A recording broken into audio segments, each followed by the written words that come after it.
বিশ্বকাপ মানেই দক্ষিণ আফ্রিকার কাছে হতাশার গল্প, অথচ ফেভারিট হিসেবেই প্রতিটি আসর শুরু করে তারা। কিন্তু কখনোই শিরোপা জেতা হয়নি, শিরোপা তো দূরের কথা, এমনকি ফাইনালেও খেলা হয়নি প্রোটিয়াদের। বিশ্বকাপে তাদের গন্তব্যটা সেমিফাইনাল অবধি, এরপর হতাশ হয়ে বাড়ি ফেরাটা যেন প্রোটিয়াদের নিয়তি হয়ে দাঁড়িয়েছে। দলটির এমন পরিস্থিতির কারণে তাদের ডাকা হয় চোকার্স হিসেবে। আরও একটা বিশ্বকাপে প্রোটিয়ারা সেই চোকার্স তকমাটা ঘোঁচাতেই লড়ছে। সেই লড়াই অনেকটাই পথ এগিয়েও গেছে তারা। গ্রুপ পর্ব পেরিয়ে সুপার 8-এর টানা 2 ম্যাচ জিতে এখন সেমির পথে দলটি। কিন্তু সমস্যা হলো 3 ম্যাচের মধ্যে 2 ম্যাচ জিতেও এখনও সেমিফাইনাল নিশ্চিত নয় প্রোটিয়াদের। এখনও বেশ ভালো সম্ভাবনা আছে পা হরকানোর। কিন্তু কেন? আইসিসির কোন জটিল নিয়মের জালে আটকা পড়তে পারেন ডিকক ক্লাসেনরা? এ সম্পর্কে বিস্তারিত জানতে পারবেন প্রতিবেদনের বাকি অংশে। আর কেটিভি ফুটবল থেকে আমি ইফাত আরা মিথিলা রয়েছি আপনাদের সাথে। গ্রুপ পর্বের বর্তমান অবস্থা অন্তত সেই শঙ্কার কথাই জানাচ্ছে প্রোটিয়াদের। তাই ওয়েস্ট ইন্ডিজ ও ইংল্যান্ড 2 ম্যাচ শেষে একটি করে জয় পেলেও সেমিফাইনালের শঙ্কায় থাকতে হচ্ছে দক্ষিণ আফ্রিকার। কেননা ওয়েস্ট ইন্ডিজ ও ইংল্যান্ড দু দলের বাকি আরও একটি করে ম্যাচ, যেখানে শেষ ম্যাচে জয় পেতে পারে 2 দলে।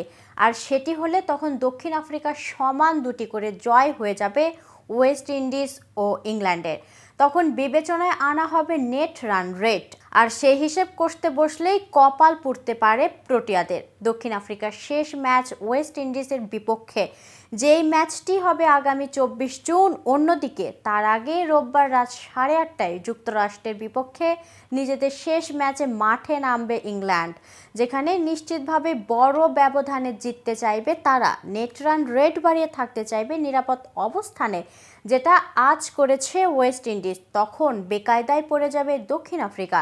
শেষ ম্যাচে ওয়েস্ট ইন্ডিজকে হারাতেই হবে তাদের, কোনো কারণে হেরে বসলে বড় বিদায়ও হয়ে যেতে পারে তাদের। নেট রান রেট অন্তত সেই আশঙ্কার কথাই জানাচ্ছে। কেননা 2 ম্যাচ জিতে প্রোটিয়াদের 4 পয়েন্ট থাকলেও তাদের নেট রান রেট 0.625। অন্যদিকে 1 ম্যাচ জেতা ওয়েস্ট ইন্ডিজ 2 পয়েন্ট থাকলেও তাদের নেট রান রেট 1.814। আর 2 পয়েন্ট পাওয়া ইংল্যান্ডের নেট রান রেট 0.412।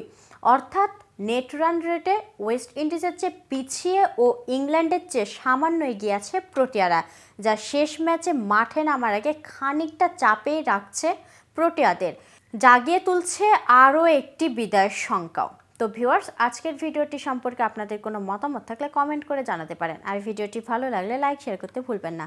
আজ এখানেই শেষ করছি। এতক্ষণ সাথে থাকার জন্য ধন্যবাদ। নিয়মিত সকল ক্রিকেট আপডেট এবং ইনফরমেটিভ ভিডিও পেতে কেটিভি ক্রিকেটের সাথেই থাকুন।